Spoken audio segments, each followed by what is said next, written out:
So I have a poll up on Instagram, this one right here, and it's on flexibility. And a lot of you are talking about the fact that being able to teach no or waiting is one of the most difficult things to teach a child with autism. So I figured I'd go through a really simple way to do that right here. If you don't know me, my name is Gabby.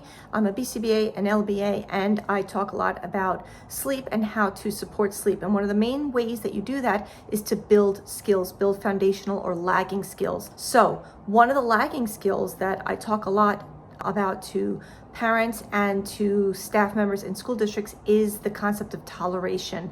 Toleration is a huge one, and by the responses to the poll I've put up, it seems that you guys feel the same way. So when we're teaching toleration to no or to waiting, I'm just going to get right into it, we have to look at things like breaking the skill down into small components. So don't try and do the entire thing at once. Give that child a small step and reinforce approximations towards the goal. What does that mean? When we are going to teach the response of no, let's say that you're trying to, in the case of one of my learners, I wanted to touch the Spider-Man that he had, and he was very resistant to that. That was really a no-go area for him.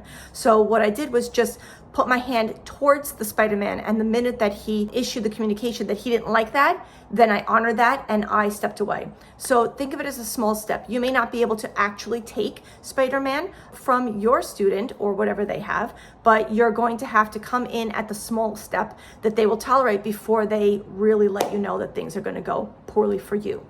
The other thing is that you want to teach it in intervals. So this is the same concept of teach a low demand, high reward. I'm only going to ask you to tell me no in whatever form that is. It can be touching a red dot. I've used that with students. It can be using their AAC device. It can be telling you no. It can be giving you a thumbs down. Whatever it is that they're going to communicate with you, then have the low demand present. That means I'm just, in this case for me, coming near your Spider-Man, and as soon as you give me any form or indication, I'm going to give you a high reward and I'm going to back up. So in that is the concept of strengthening their communication. Identify what the communicative response is going to be and then strengthen that at the lowest levels on those beginner steps, right? I'm giving you a small amount of expectation. I'm just going to touch or come close to it, and you're going to give me your response, and I'm going to give you a big reward for that. I would also recommend that you practice these things often. You don't want to just do a one and done. Make sure that you are threading this throughout the day. Don't have to do 20 minutes at a shot. I usually just recommend to staff to just come in for a few minutes and then give up on the whole thing for a while and come back at it later, but come at it a few times throughout the day. The other thing I would definitely say is demonstrate your response in a very salient way to that learner. So it's not just enough for them to say no and you're still there. I demonstrate it to my learners in a very salient way. They tell me no, however they are going to do that, because it's predetermined, remember? And I might put my hands up. I physically back away from my learner so they can see that there's space and I'm no longer a threat, or my interactions with you are really not a threat. And then once they are happy and in their little space, then I bring myself back into their space, into their proximity, and then I eventually go back in with another attempt. And I will tell you that when I work on this with learners, this goes rather quickly because they see that the minute they give me the lowest level response, they communicate to me that they're not having any of this, and I respect that and back away. It's building a level of trust, and they are not as upset with me or with the situation the next time I come in and I just want to, in this case with this learner, just want to touch Spider-Man. I don't even want to take him. I just want to touch his little arm.